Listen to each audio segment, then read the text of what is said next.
Hello, I am Eli J. Brown, Sonic Jr. and Sarah, and here's another Hero Factory MOC that I made.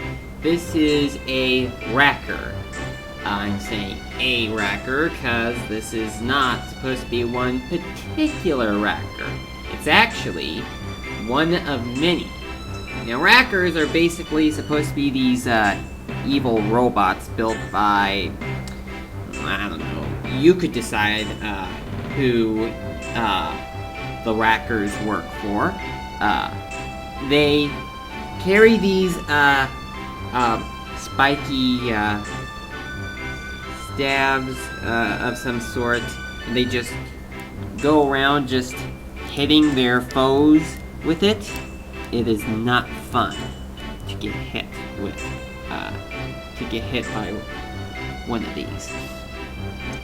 So, the rackers are naturally, well actually they aren't natural characters. They are just robots that were built. And I really would not say that they have their own personality and such, and that they're just robots programmed to destroy and such. Though, you could maybe try to reprogram them to do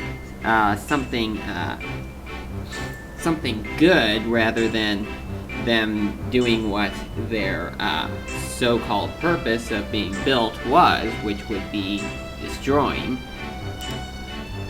And I could think up a number of good things for these guys to do, which would not be hitting people with their staves. Maybe you could program them to do some housework for you. But as of right now, the rackers are just evil robots doing the work for whoever. I haven't decided who they could be working for. Anyway, with the whole talk of doing this MOC, first of all, I wanted to make something that was kind of inspired by Jang Brix's Hero Factory statues that he made. I didn't want to make something that was completely like them, just something based on them. And I looked through the parts that I had.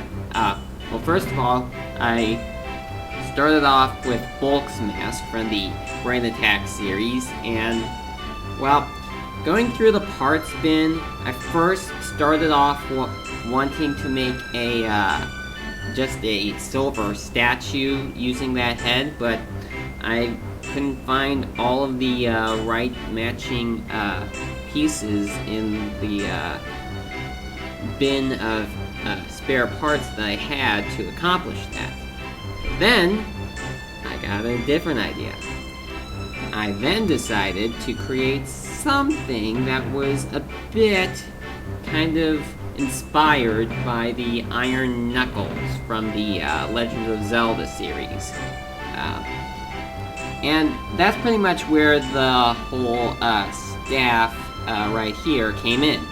Now, I wanted to give this guy a bit of extra bulk, but I didn't want to give him too much bulk, such as I tried to put on the Paraka and Toa Inaika knee armor pieces on the legs, but they just seemed to be giving off too much bulk.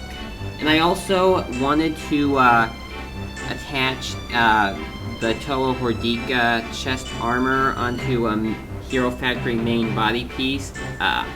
There is some sort of technique to do that using those new pieces that can be used for flick missiles and such. But unfortunately, I could only find one in my bin at the time that I'm doing this video. I pretty much think that I only have one in the bin, and I don't have any extras. Probably will have to get some other extras from Bricklink so I can actually do MOCs using that method in the future, as well as maybe making some more MOCs that use flick missiles.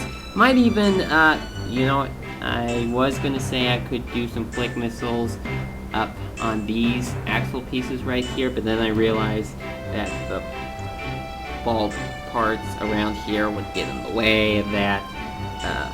So, you probably are wondering, how exactly did I accomplish putting this Toho Hordika main body piece onto the Hero Factory skeleton?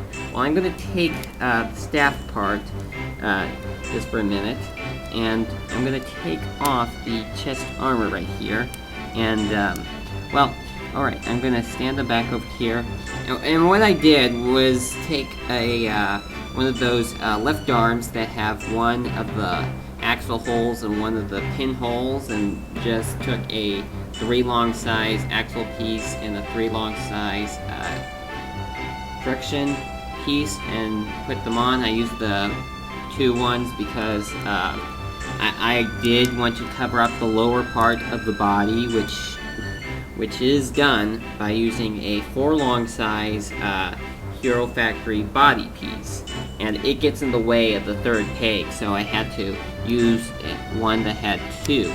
It's kind of a bit wobbly because the it's only going on friction by 1 point, and that the axle piece does nothing apart from just keeping the chest armor still at a position, because I could not find a lift arm that had 2 friction holes inside. The best that I could do would be the ones that have 1 friction hole and 1 axle hole in them. Now I'm going to put the weapon back together. There we go. And, well, when I started off wanting to make a statue, I used one of those ball cup pieces, the ones that have a axle hole sticking on the top instead of going straight through. Those ones that were used for the legs on the Titan sets from the Bionicle series in 2004 and 2005. But when I decided to turn it into an actual being instead of just a statue, I switched over to using a Brain Attack series head. Now, I did, of course, want to have the eyes be orange, but there are a couple of problems with that. First of all, it would probably make him look too much like Bulk, because, well, this is not intended to be Bulk. And secondly, the Brain Attack's heads, Brain Attack series heads, aren't even available in the orange color. Maybe they will be in the future, but as of right now, 2013, green, lime green, and blue are the only colors available for those heads. So, if they had been released in new colors by the time you're watching this video in the future, take note that this video was filmed on August of 2013, long before the 2014 sets came out. That is, if there are actually going to be any. So, anyway, using the Brain Attack masks and such without the visors is also a good question, is what are you going to do with the visors next, if you're not going to use them for the top of the heads? Well, I would like you to post your comments on what other things that I could do with the Brain Attack visors, apart from just using them as visors. So, I think that's it. That is the, well, a Racker, not the Racker. This is not the only one. It's one of multiples. And I guess that's it. Please comment, and I'll be sure to catch you in my next video. See you next time. Oh, and one more thing. Please do not post any comments saying that I copied Jang Bricks. Thank you.